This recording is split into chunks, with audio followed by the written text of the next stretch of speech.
आज हम बात करेंगे कि जो ये वैदिक पीरियड है, अर्ली वैदिक पीरियड है, उस वक्त का एडमिनिस्ट्रेशन, कामकाज कैसे होता था, जो ये ट्राइबल कम्युनिटीज थी ये किस तरीके से रहती थी, और बाकी फीचर्स की बात करेंगे। सबसे पहले बेटा बताना चाहूंगा कि जन यानी ट्राइब हुआ करते थे। जन ट्राइब का मतलब बेसिकली बेटा, जैसे आज मैं एक इंडिविजुअल पर्सन हूँ, मेरे घर में मेरी फैमिली है, तो हमारा एक परिवार है। परिवार के जो मुखिया हैं वो पिताजी होते हैं आमतौर पर। उसके बाद में हम देखते हैं कि हमारा एक मोहल्ला है या एक गाँव है, तो लोगों के घर, परिवार मिल के घर गांव बनाते हैं। गांव से बहुत सारे गांव मिलके एक जनपद या जन बनाते हैं। ये सेम जो पॉलिटिकल स्ट्रक्चर आज हम देखते हैं, फिर यही सिटी में कन्वर्ट होता है, यही सिटी मिलके डिस्ट्रिक्ट्स में आती हैं, डिस्ट्रिक्ट आपस में स्टेट्स फॉर्म करते हैं और स्टेट इस पूरे देश को बनाते हैं। सिमिलरली ऐसे हमको यहाँ पर देखने को मिलता है। तो जन जो ट्राइब हुआ करते थे, ये बेसिकली बेटा जैसे कि एक इंडिविजुअल पर्सन है, उस इंडिविजुअल घर का मुखिया गृहपति कहलाता था। गृहपति मतलब वो व्यक्ति जो घर को देख रहा है, आमतौर पर ये बड़े बुजुर्ग या पिता हुआ करते थे। फिर इसके बाद में ये सब मिलके हम फॉर्म करते थे विश, यानी कि क्लैन फॉर्म करते थे। इससे पहले ग्राम होते थे। ग्राम मतलब हर घर ऐसे मिलके ग्राम बनाएंगे, और ग्राम आपस में, ये ग्राम शब्द देखिए वैदिक कैसे चला रहा है, और ये ग्राम आपस में मिलके क्लैंस फॉर्म करेंगे जिन्हें हम विश कहते हैं। ऐसे बहुत सारे विश को मिला के हम ट्राइब का रूप देते थे। मतलब ट्राइब में बहुत सारे छोटे छोटे ग्राम आते थे, और ग्राम के अंदर में हर एक आपके गृहपति आते थे, और गृहपति के अंदर हम सब परिवार के लोग होते थे, फैमिली के। तो ये फंडामेंटल पॉलिटिकल यूनिट थी। जैसे अगर आपसे आज कोई बात करेगा कि फंडामेंटल यूनिट क्या है पॉलिटिकल की, तो पूरे देश की देखिए आप एक सरकार है, यूनियन गवर्नमेंट। फिर हर राज्य की अपनी एक सरकार है। भारत देश में 28 राज्यों की। हर राज्य के अंदर आपको लोकल सेल्फ गवर्नमेंट मिलती है। शहरों के लिए म्युनिसिपैलिटी और गाँव के लिए पंचायती सिस्टम। अगर आप पंचायत के अंदर जाएंगे तो हर पंचायत के अंदर आपको ग्राम सभा, ग्राम समिति, ग्राम न्यायालय मिलेगा। लेकिन उससे पहले जिला परिषद, आपने अगर ये पॉलिटिकल डिवीजन पढ़ा है तो सबसे फंडामेंटल जो यूनिट है आज वो डिस्ट्रिक्ट लेवल पे आ जाती है। तो जैसे डिस्ट्रिक्ट बोलते हैं वैसे यहाँ पर हम ट्राइब बोलते थे, जिससे जना बोलते थे। तो जना a large tribal grouping bounded by a kingship. तो यानी कि एक राजा के नेतृत्व में ये सब लोग होते थे। बेटा आप आइडेंटिफाई करना, जिस वक्त की मैं बात कर रहा हूँ इस वक्त के लोग राजा राजन कहलाते थे, और ये राजन राजा वैसे नहीं होते थे जैसे आज राजा या लेटर वैदिक पीरियड में होंगे। ये हमें डिफरेंस समझना है कि अर्ली वैदिक पीरियड में जो राजा हुआ करते थे वो चीफ्टन थे, अपने ट्राइब के सरदार हुआ करते थे। उनकी जिम्मेदारी देश के, जो उनके राज्य के अंदर जानवर, इंसान, प्रॉपर्टी, उसकी रक्षा करना था। कहीं पर ये नहीं था कि आपको टेरिटरी गेन करने के लिए युद्ध या आक्रमण करने हैं।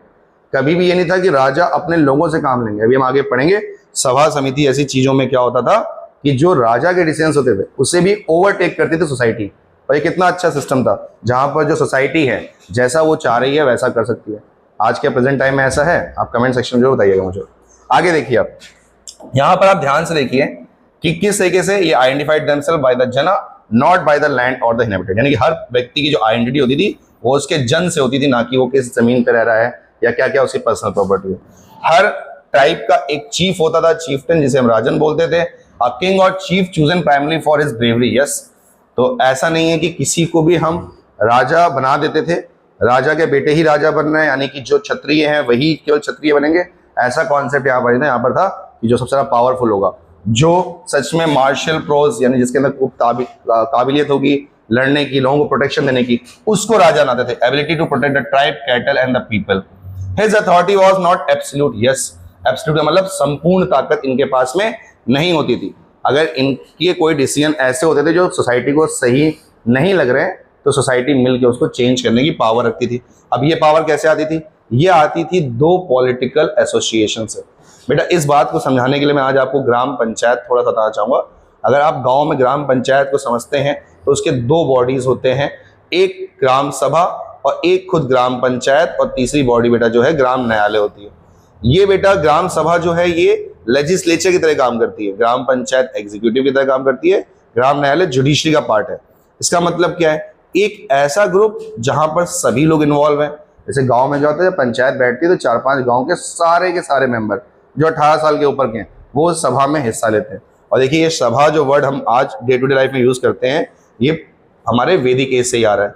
तो सभा एक ऐसा ग्रुप होता था जहां पर जो उस सोसाइटी के, उस ट्राइब के सबसे बड़े लोग, जो सबसे बड़े समझदार लोग होते थे, वो राजा को असिस्ट करते थे। देखिए यहाँ पर the rajan power was check by the two important tribal assemblies, that is sabha a smaller council of elders and influential people।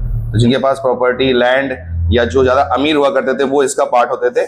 वहीं पर समिति क्या है, एक लार्जर जनरल बॉडी है, असेंबली है टाइप की, यानी कि सारे व्यक्ति जो बड़े हैं वो इसका हिस्सा होंगे। मेरा मतलब क्या है, सभा में सिर्फ जैसे आज सरपंच या मुखिया जो होते हैं वो 5 ही होते हैं जो इसको लीड करते हैं, लेकिन जो समिति है उसमें क्या आता है, पूरे जितने लोग उस ट्राइब के अंदर रहते हैं वो अपनी बात को रख सकते हैं। यानी समिति एक लार्जर बॉडी है, यानी कि लेजिस्लेचर की तरह काम कर रही है, और जो सभा है वो एग्जीक्यूटिव पार्ट है, जिसमें कुछ लोग मिलकर आखिरी निर्णय या आखिरी फैसले लेते हैं।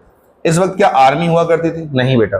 देखो, इस वक्त लोग अपने अपने पार्ट करते थे। जैसे कोई व्यक्ति लोहार है, कोई अगर मान लो सफाई का काम कर रहा है, कोई खाना का काम करता है, कोई हथियार अस्त्र शस्त्र देख रहा है, या फिर कोई गाय भैंस वगैरह पाल रहे हैं लोग ना, ग्वालाज है, तो ये लोग सब अपने अपने काम किया करते थे। लेकिन कभी भी अगर कोई खतरा आता था ट्राइब पे, तो सारे लोग जितने ताकतवर लोग हैं वो आपस में मिलके क्या करते थे, युद्ध करने के लिए राजी हो जाते थे।